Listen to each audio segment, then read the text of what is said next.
Hey there, everybody. Got a little project today.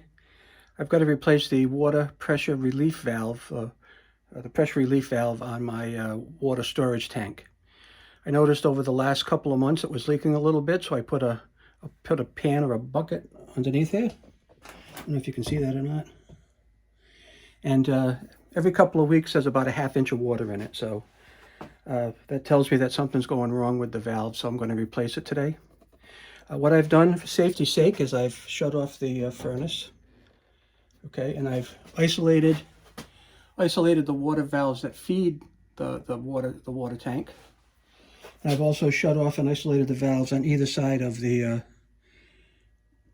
pump and also down at the bottom there. So it's going to be it should be a pretty simple process from what I've read online. I've never done it before, but I've got a couple of tools here lined up, and I'm going to actually take you through the process that I'm going to use.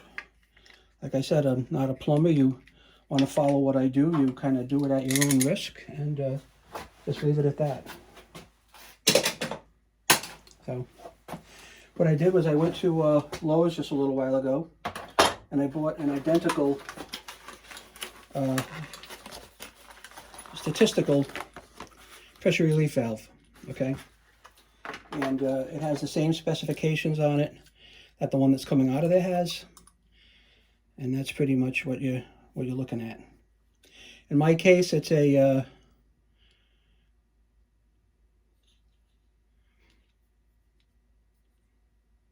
150 psi by 210 degrees of temperature by 105,000 BTUs. That's how they're usually rated. So that was ended up being a Utilitech, even though the one I have in here is a watts that came with it. I believe this is this tank is about 8 years old, so all it does is store hot water. It does not make hot water. So one interesting thing that I'm going to do is I'm going to cut the existing pipe right here, okay? And the interesting thing about it, I have this really old saw, really old. And I'm going to take a look at some of the detail on it. And I'm going to tell you that this saw, the whole thing, was handmade by my grandfather back in the 1920s. So it's about 100 years old. I've never sharpened it. I've never done anything with it. But I partially cut through this pipe with it just to save a little bit of time. And I'm going to finish cutting the rest of it.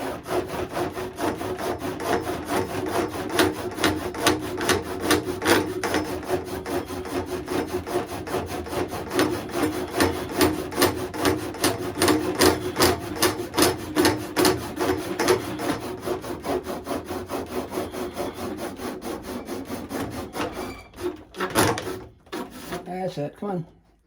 Almost there.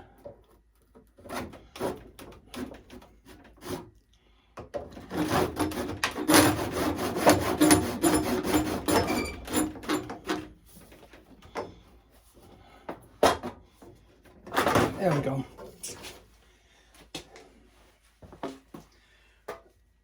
What we're going to do is we'll end up putting a coupler on here. We'll glue a coupler on here and put everything back in place when we're done. And that way we can still reuse this this pipe. Get some of the crud out of it. All right. Put this over to one side. Get some of the crud out of here. There we are. Now I'm going to take this piece out, which is going to go into the new water heater valve, the pressure relief valve. And we're going to put a little more tape on here.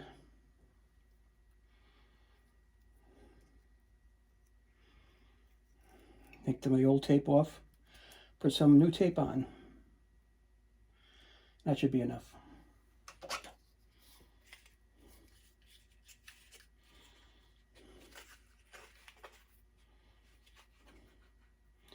Now when I put tape on, I turn it clockwise, okay? And the reason I turn it clockwise is when it goes into the valve, You don't want to take the tape out of anything. You want to leave the tape intact. So this is going to go in the direction of the turn. A couple of twists, I break it off right like that, okay? Put this over to one side for a minute. Now this should be pretty simple to take out. I've got no more water pressure against this. Okay, there's no pressure. I've got a little pipe wrench here. Put the little pipe wrench on it, and there we go. See how simple that is? I'll just take it out.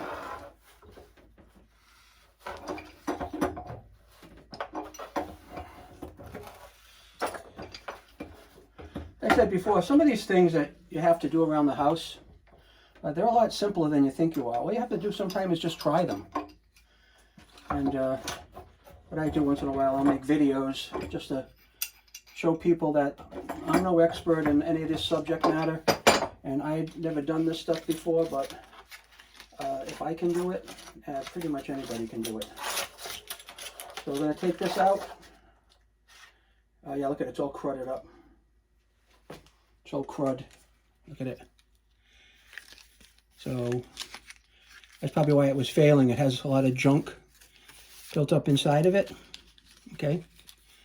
Same thing inside the valve. So we're going to put this off to one side. And that new one is going to go in the same hole. Okay. I'm going to get a little rag and wipe that out. Give me just a second. All right.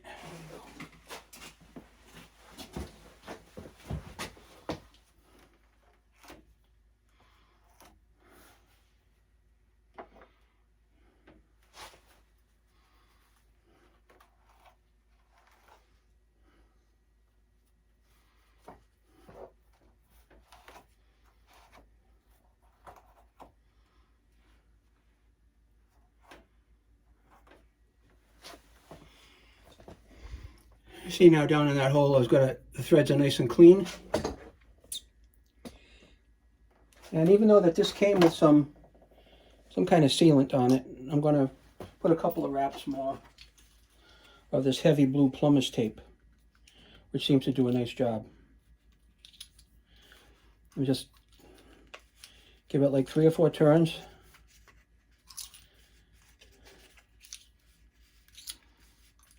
Okay. Break that off.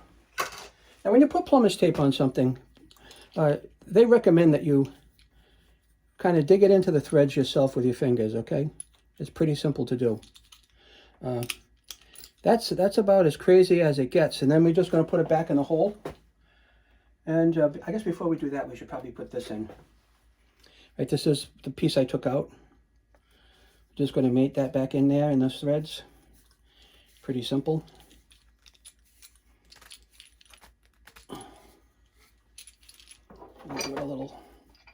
Give it a little tighten up.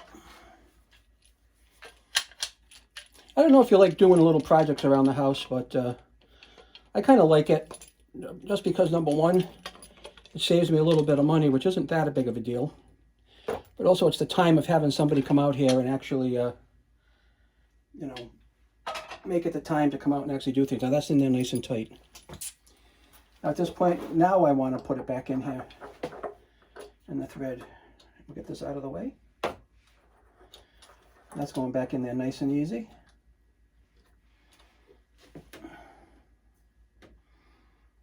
Now what we'll do is we'll get our pipe wrench again and we'll give it a little, how are you doing? They say, how you doing? Got an online plumber I watch all the time. And he always goes, yeah, how you doing, mama? So we're going to give it a little, how do you do? I'm going to go around probably one more full rotation with this, and then I think that'll be the end of the project.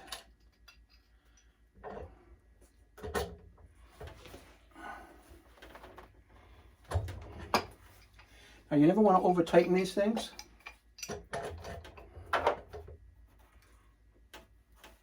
Because that's got some pipe sealant on it already and some extra thread. All right. We're going to bring it back right over where it was before. All right, which was right about here. Let's see if we can match that up. Actually, just a little bit more, believe it or not. A little bit more.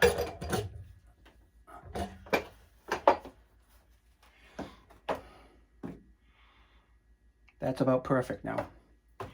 So at this point, I'm going to get a little piece of sandpaper real quick.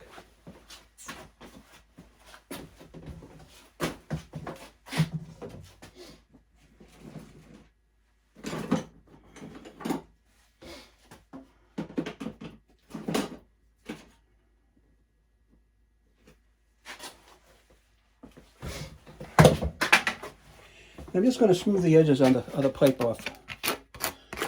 That way, when we put the glue on it, it won't get all screwed up. We're just taking the burr off the pipe. That's all I'm doing, taking the burr off. I guess that's about all I wanted to do. We got that piece here, and then again we're going to do this one over here.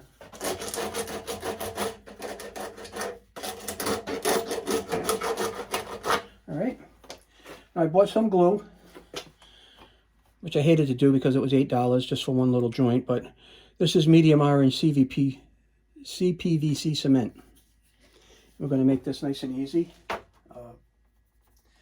With a couple of, this isn't going to be under a lot of pressure, so it's going to be pretty simple to do. We're going to just couple it, bang, put it together, and that's going to be it. But I will have to open this because you can never open these without using a wrench. So, let me get my cloth under here in case I spill some glue. Because who wants glue on their water pipe, right? And simply enough, right?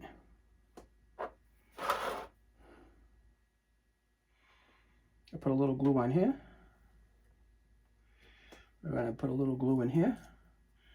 We're going to put a little glue in here. We're going to pop that in and hold it for a second. All right. And we're going to put a little glue on here. I'm going to pop that in and hold it for a second.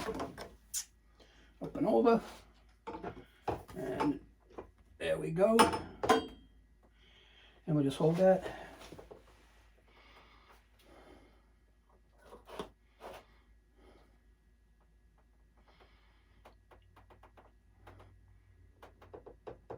That should set up pretty quick.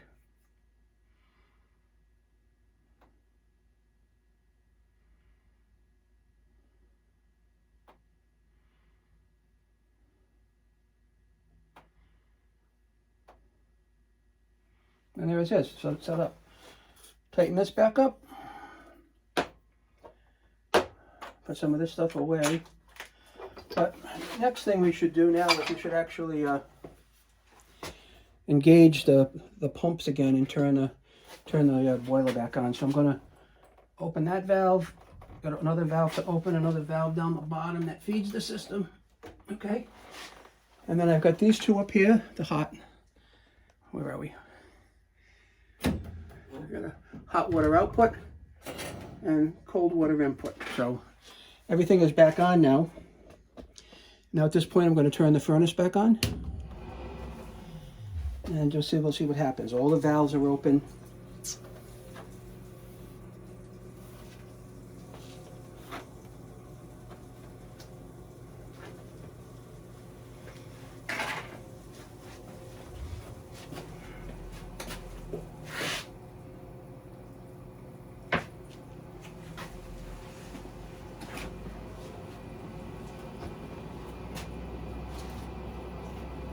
We're just waiting for any leaks. Hopefully we don't see any.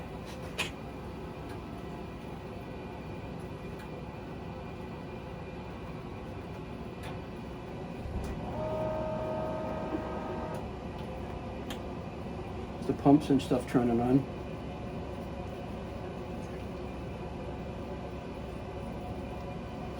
That is a nice job, if I may say so myself. I'm happy with it.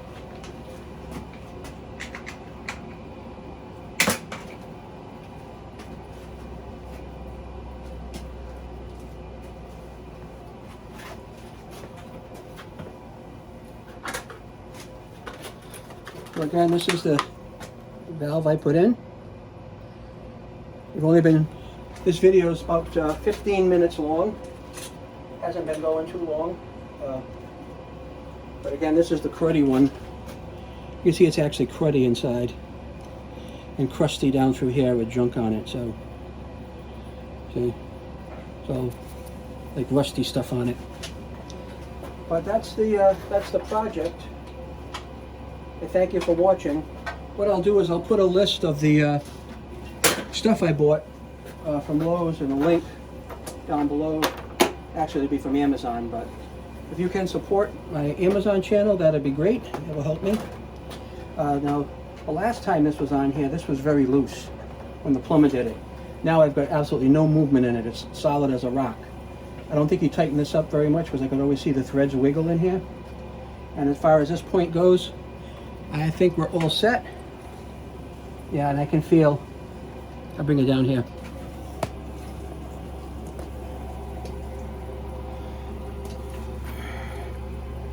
I can feel the system making hot water. Right, this is what they call a boiler supply tank. This is a 50-gallon tank. All it does is hold hot water. And the hot water comes from a valve, an extra zone on the heating system. I've got a 4-zone heating system. The 5th zone is just for storage of hot water. So it's coming in and out just fine. I feel it going. Pipes are really hot. Cold pipe is cold. Hot water is hot. Everything is good. Now, I'm going to show you here. This is what they did before. They put this in the overflow, but it's loose. So you can see it loose in there. So what I'll probably do is I'll get another coupler. I'll cut this pipe, unthread that, pop a new one in there. So that's it for my project today. I'll probably monitor this over the next couple of days to make sure it's fine, has no trouble. But other than that, thanks for watching. If you found something like this valuable or helpful to you, please give me a like and subscribe. I'd really appreciate it. You all have a good day now. Bye-bye.